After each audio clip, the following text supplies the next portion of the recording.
Welcome to the podcast that refuses to let you live on autopilot. This isn't about motivation quotes or someday plans. It's about real tools, clear decisions, and the strategies that turn intention into momentum. Your presenters are coaches and truth tellers who live this work. They help people break stuck patterns, cut through the noise, and build lives that actually move forward. No theory, no fluff, just execution. This is for people done circling the runway, ready to choose growth over comfort, ready to build their best life on purpose. Lean in. Here are your hosts, Christine Baylor-Goodlander and Melanie Olivieri. Hey, good morning, beautiful people. It is Christine and Melanie from Collaborative Growth Coaching once again, and we have with us a fantastic guest this morning, Devon Powers, who is the owner of BestCellar Books, right? Book bar. Book Bar. Yeah. Okay, Book Bar. Thank you for that. It's an awesome place. You can go read books. They do book club. They have food, which I understand is completely delicious, according to Ms. Melanie over here. Yep.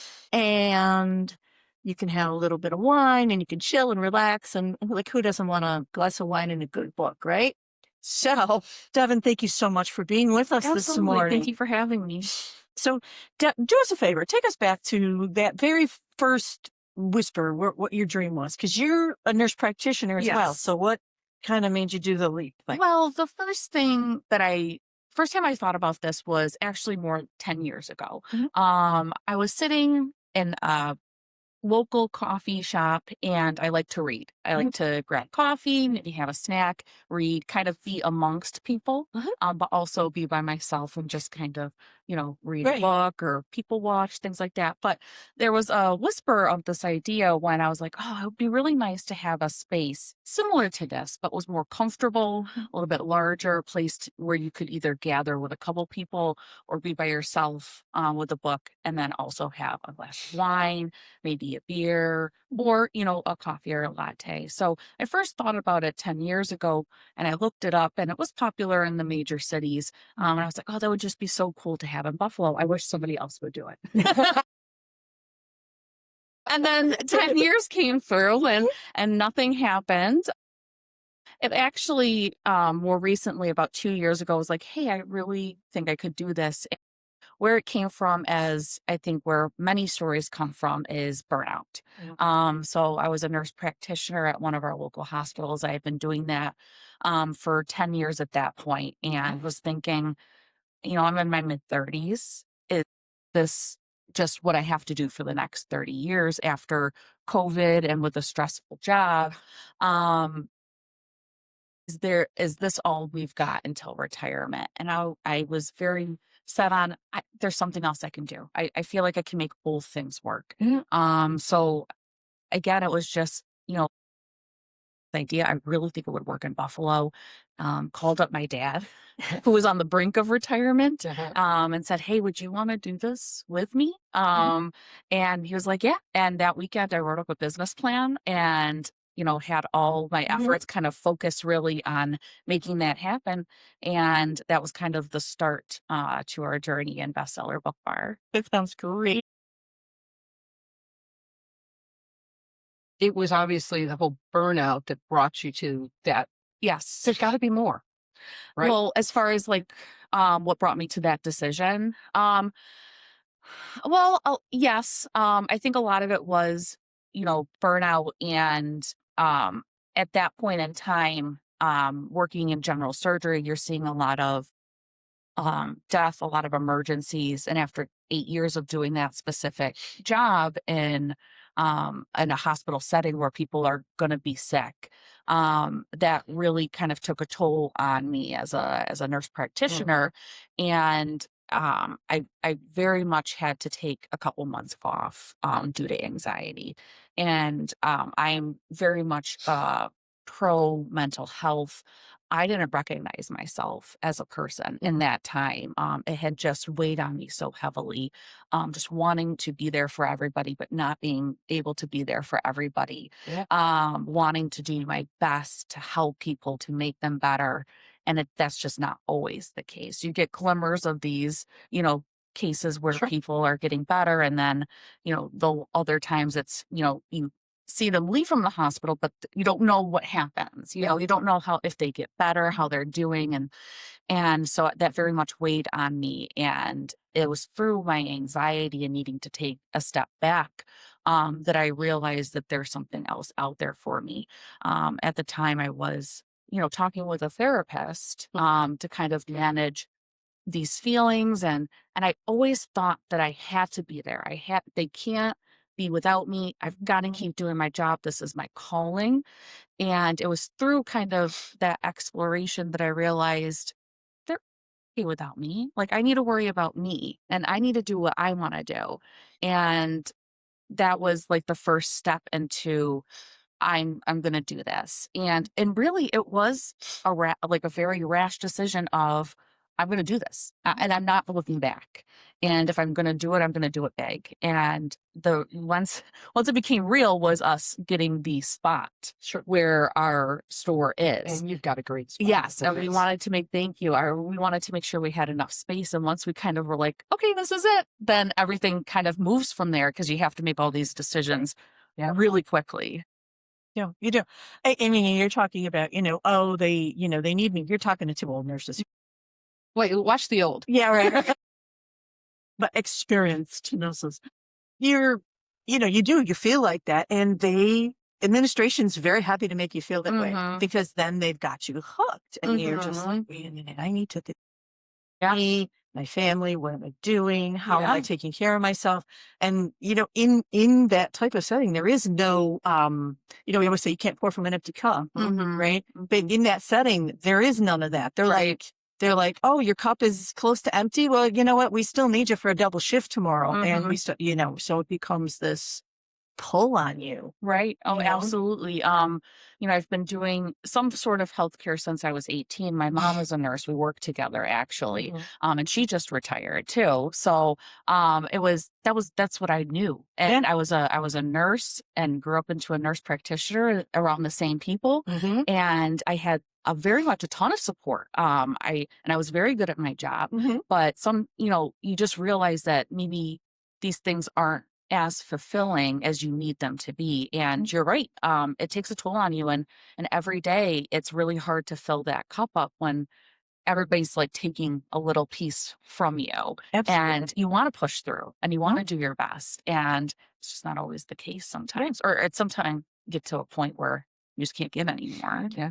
No, I can totally relate to your decision and just like, but this is it. I did. That's because that's what I did. I came home one day, told my husband, this is what I want to do. He said, fine, went to work the next day and said, I can't be here anymore. This is what I'm doing. And I left and went to massage school and, the rest is history. But that is, you get pushed to a point where you're like, done. That's it. I quit. And that's not what we want to see in people. That's not what we want for life, but it's the stuff that happens to you. Yeah. And I definitely think too, it's just, just changing what you do. Like, even though I've done bestseller, and I love that. And that is it equally as, time consuming, but I love it.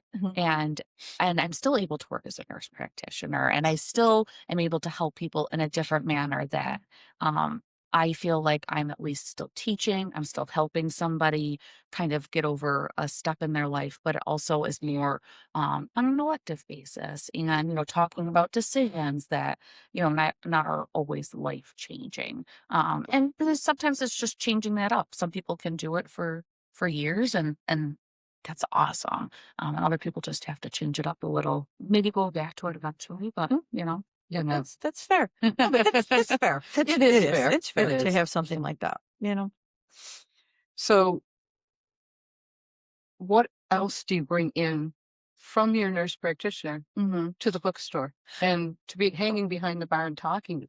Yeah, so working behind the bar.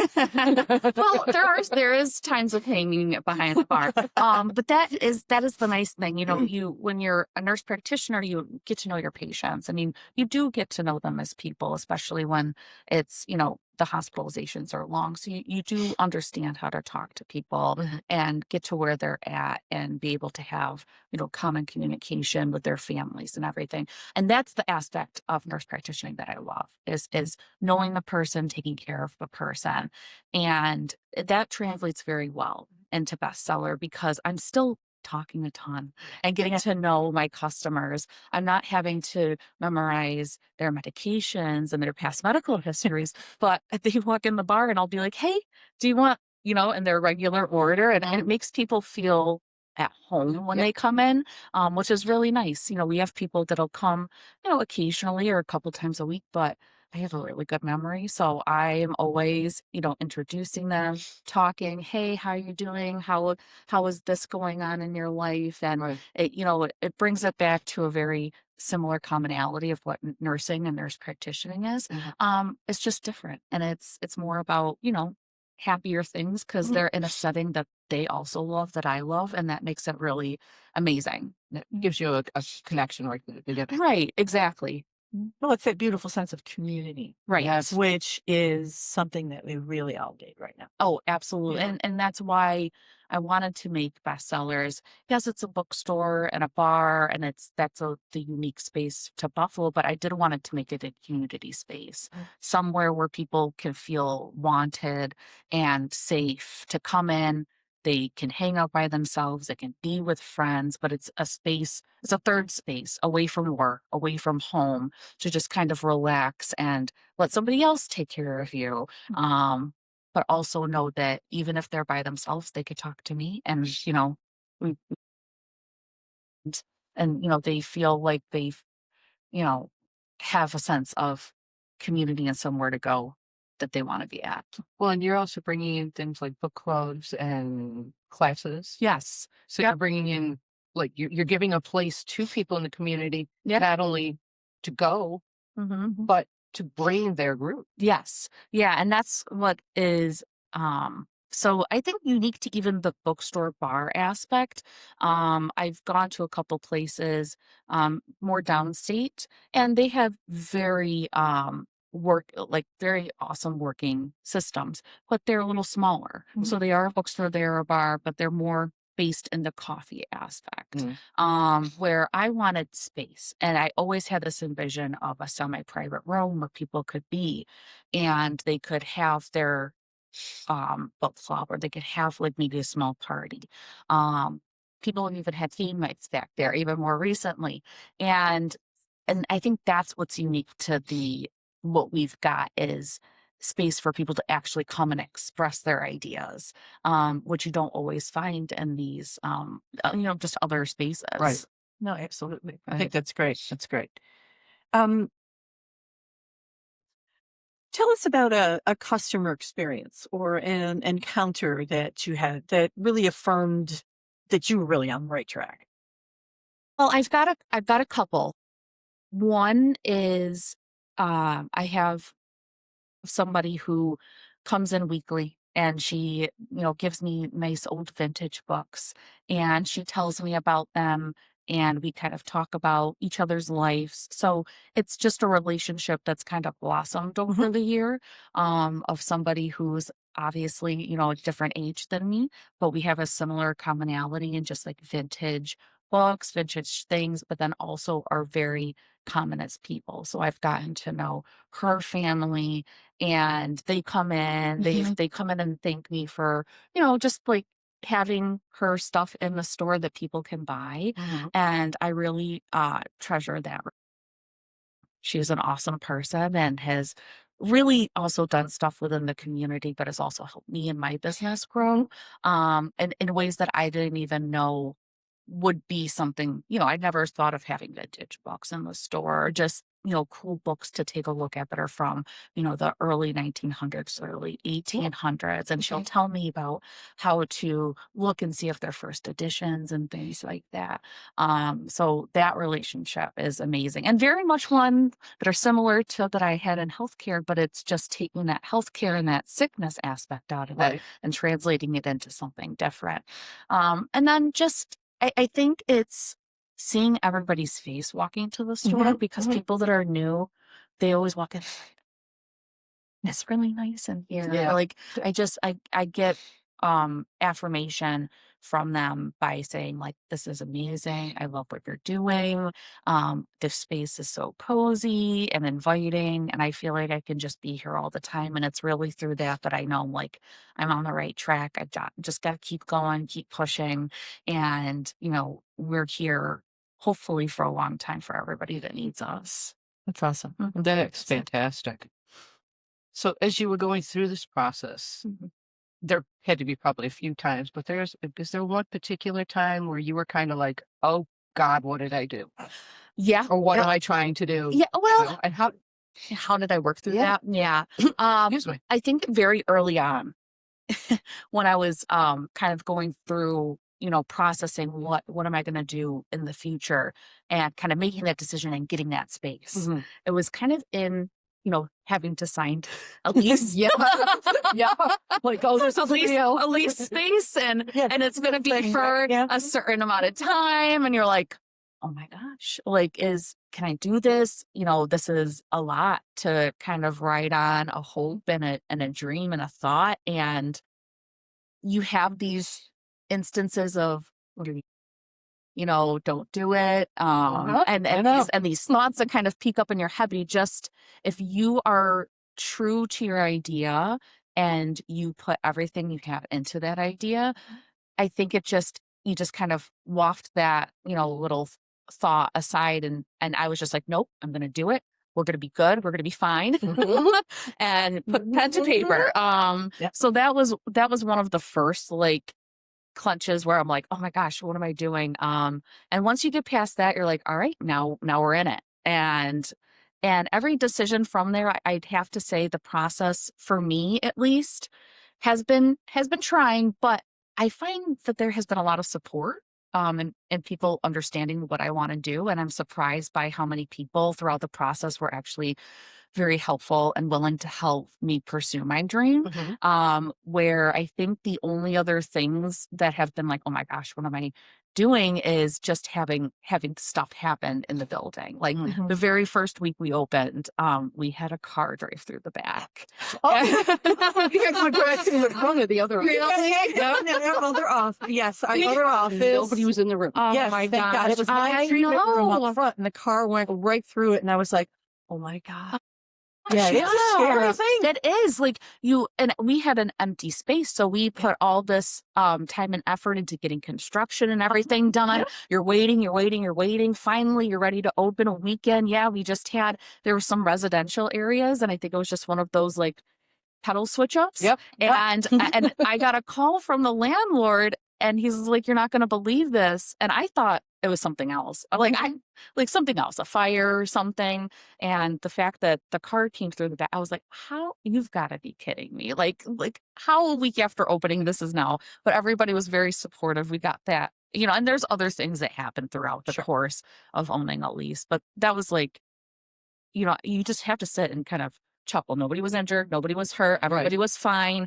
But you're like, oh my gosh, this has just happened. What's coming next? Right. Well, you put out the gratitude for the fact that everything did turn out okay. Yeah.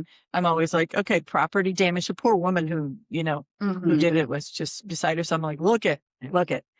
No one was hurt. It's property. It'll get fixed. Yeah. You're fine. We're fine. Just, Yeah. And let's be grateful for that. And we'll move on with the other stuff. Yeah, it's there's a lot of stuff. I totally agree with you in that respect. So how do you think that stepping into your boldest vision changed your level of maybe spirituality, your sense of purpose, or the way you view success? Yeah, I think that has definitely changed. The way I view success. I was very much I love my position as a nurse practitioner, and that's what I viewed as success. Mhm. I'm the one that everybody wants to come to. I'm the one that the doctors always is their first call. The nurses is always their first call, and I'm always there for my patients. I was I don't want to boast, but I was a really good nurse practitioner, and I knew that I did my job very well. And that's what I thought success is, being very respected in the medical field amongst my peers and patients, and I still loved that that was my place at that time, but that's not all about what success is. And I think that is different for everybody. It's not always the job. It's sometimes having a family.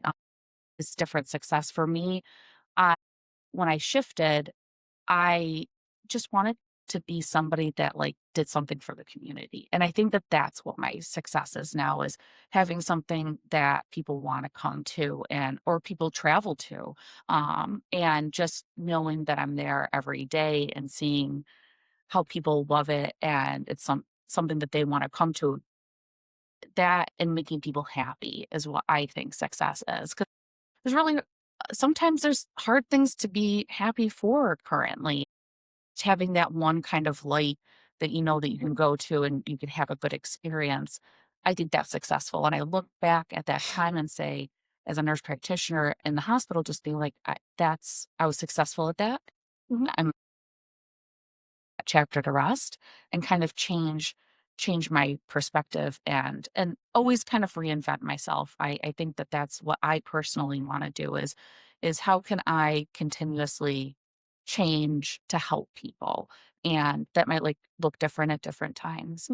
As far as spirituality, I think it's just for me, um spirituality I think is based a lot on um doing good things for good people or people in general. And I think good things will come onto you. So that's always what I've lived by. And that's why I just kind of continue to seek to be that person that people want to come to, that they want to have a conversation with, and almost be kind of like my employees call me like the mother of the store, but like I want to be somebody that's a constant that people know is going to be there if they had a tough day and talk to, and that's that comforts me knowing that I can be that for people. That's awesome. It is. And it's the things that light you up. It's not what does so and so and so and so and how do they view me and how does that, it's success really is what lights you up. I agree. And sometimes it's just really hard on a daily basis to find something that lights you up, where that is what the store does for me. Is there's just these small little things throughout the day that you're like, oh, that really feels good that I made that feeling for that person, or that they had a good experience at our store. And it's just those even little glimmers here and there is what just kind of keeps the light going. Absolutely. So if someone came in or if someone's listening right now, and they're sitting with a glass of wine in hand, or for us, it's early morning, so a cup of coffee, but they're dreaming about that next chapter. Yeah. What words of encouragement would you give them? Yeah, and it looks different for different people, whatever that scenario is. I would just say, if you really feel like you have an idea and a want, pursue it, go after it. It's okay to get to a certain point and say, you know what, not for me, but at least you've made that attempt. And I think there's no, or I don't feel like there's situations where if you tried, it was not beneficial. And I think if you start to at least take the steps in the process, you'll realize like, hey, this is something I want. And just for me, it was very much a rash decision, but it's not always for people. And when it's hard because you've had an idea and you just kind of, mull it over, it's really hard to kind of make that quick decision. But I would say go for it and just, put your all into it and good things will come.